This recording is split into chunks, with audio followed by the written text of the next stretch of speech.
सनातन पंचांग दिनांक 17 मई 2026, दिन रविवार, विक्रम संवत 2083, गुजरात अनुसार 2082, शक संवत 1948, अयन उत्तरायण, ऋतु ग्रीष्म ऋतु, मास अधिक ज्येष्ठ मास, पक्ष शुक्ल, तिथि प्रतिपदा रात्रि 9:40 तक तत्पश्चात द्वितीया, नक्षत्र कृतिका दोपहर 2:32 तक तत्पश्चात रोहिणी, योग शोभन सुबह 6:15 तक तत्पश्चात अतिगंड, राहु काल शाम 5:32 से शाम 7:10 तक, सूर्योदय सुबह 6:01, सूर्यास्त शाम 7:09, दिशा शूल पश्चिम दिशा में, व्रत पर्व विवरण, अधिक ज्येष्ठ मास प्रारंभ चंद्र दर्शन रात्रि 7:02 से रात्रि 7:50 तक। विशेष प्रतिपदा को कुष्मांड कुम्हड़ा पेठा न खाएं, क्योंकि यह धन का नाश करने वाला है। ब्रह्मत्व ब्रह्मखंड सनातन पंचांग अमिट पुण्य अर्जित करने का अवसर पुरुषोत्तम मास 17 मई से 15 जून तक पुरुषोत्तम अधिक मास। अधिक मास में सूर्य की संक्रांति, सूर्य का एक राशि से दूसरी राशि में प्रवेश न होने से इसे मलिन मास कहा गया है। स्वामी रहित होने से यह मास देव पितर आदि की पूजा तथा मंगल कर्मों के लिए त्याज्य माना गया है। इससे लोग इसकी घोर निंदा करने लगे। मलमास ने भगवान को प्रार्थना की। भगवान बोले, मलमास नहीं, अब इसका नाम पुरुषोत्तम मास होगा। इस महीने में जो जप सत्संग ध्यान पुण्य आदि करेंगे उन्हें विशेष फायदा होगा।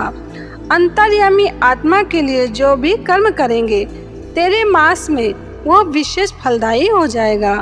तब से मलमास का नाम पड़ गया पुरुषोत्तम मास। विशेष लाभकारी अधिक मास में आंवला और तिल के उपटन से स्नान पुण्यदायी है और स्वास्थ्य प्रसन्नता में बढ़ोतरी करने वाला है। अथवा तो आंवला जौ तिल का मिश्रण बनाकर रखो और स्नान करते समय थोड़ा मिश्रण बाल्टी में डाल दिया। इससे भी स्वास्थ्य और प्रसन्नता पाने में मदद मिलती है। इस मास में आंवले के पेड़ के नीचे बैठकर भोजन करना अधिक प्रसन्नता और स्वास्थ्य देता है। आंवले व पीपल के पेड़ को स्पर्श करने से स्नान करने का पुण्य होता है। सात्विकता और प्रसन्नता की बढ़ोतरी होती है। इन्हें स्नान करने के बाद स्पर्श करने से दुगना पुण्य होता है। पीपल और आंवला सात्विकता के धनी हैं। इस मास में धरती पर बिस्तर बिछाकर शयन व पलाश की पत्तल पर भोजन करें और ब्रह्मचर्य व्रत करने वाले तो पाप नाशनी ऊर्जा बढ़ती है और व्यक्तित्व में निखार आता है। इस पुरुषोत्तम मास को कई वरदान प्राप्त हैं और शुभ कर्म करने हेतु इसकी महिमा अपरंपार है।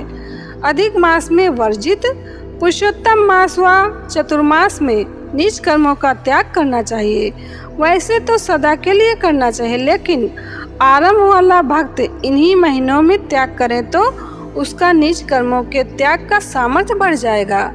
इस मास में शादी विवाह अथवा सकाम कर्म एवं सकाम व्रत वर्जित हैं, जैसे कुएं, बावली, तालाब और बाग आदि का आरंभ तथा प्रतिष्ठा, नवविवाहिता वधू का प्रवेश, देवताओं का स्थापन, देव प्रतिष्ठा, यज्ञोपवीत संस्कार, नामकरण, मकान बनाना, नए वस्त्र एवं अलंकार पहनना आदि इस मास में किए गए निष्काम कर्म कई गुना विशेष फल देते हैं। अधिक मास में करने योग्य जप, कीर्तन, स्मरण, ध्यान, दान, स्नान आदि तथा पुत्र जन्म के कृत्य, पितृ स्मरण के श्राद्ध आदि एवं गर्भाधान, पुंसवन जैसे संस्कार किए जा सकते हैं। देवी भागवत के अनुसार यदि आदि की सामर्थ्य न हो तो संतों महापुरुषों की सेवा, उनके दैवी कार्य में सहभागी होना सर्वोत्तम है।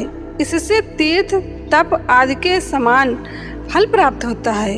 इस माह में दीपकों का दान करने से मनोकामनाएं पूर्ण होती हैं, दुख शोकों का नाश होता है, वंशवृद्धि बढ़ता है, ऊंचा सानिध्य मिलता है आयु बढ़ती है। इस मास में गीता के 15वें अध्याय का अर्थ सहित प्रेम पूर्वक पाठ करना चाहिए। भक्ति पूर्वक सद्गुरु से अध्यात्म विद्या का श्रवण करने से ब्रह्म हत्या जनित पाप नष्ट हो जाते हैं तथा दिन प्रतिदिन अश्वमेध यज्ञ का फल प्राप्त होता है। निष्काम भाव से यदि श्रवण किया जाए तो जीव मुक्त हो जाता है। व्रत विधि।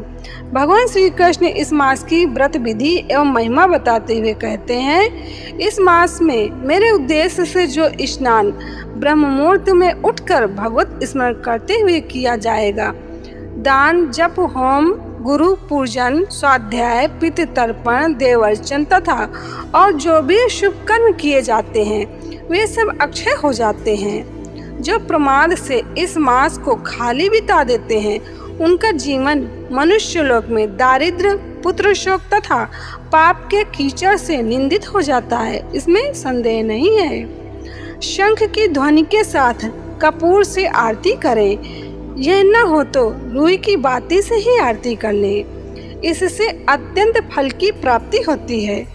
चंदन, अक्षत और पुष्पों के साथ तांबे के पात्र में पानी रखकर भक्ति से प्रातः पूजन के पहले या बाद में अर्घ दें। पुरुषोत्तम मास का व्रत दारिद्र्य, पुत्र शोक और वैधव्य का नाशक है। इसके व्रत से ब्रह्म हत्या आदि सब पाप नष्ट हो जाते हैं। पुरुषोत्तम मास के आगमन पर जो व्यक्ति श्रद्धा भक्ति के साथ व्रत, उपवास, पूजा आदि शुभ कर्म करता है वह निसंदेह अपने समस्त परिवार के साथ मेरे लोक में पहुंचकर मेरा सानिध्य प्राप्त कर लेता है। भगवान श्री कृष्ण जी कहते हैं। स्रोत ऋषि प्रसाद। सनातन पंचांग। सनातन पंचांग संपादक अंजनी बहन नीलेश ठक्कर। सनातन पंचांग प्रकाशित स्थल सूरत शहर गुजरात। सनातन पंचांग।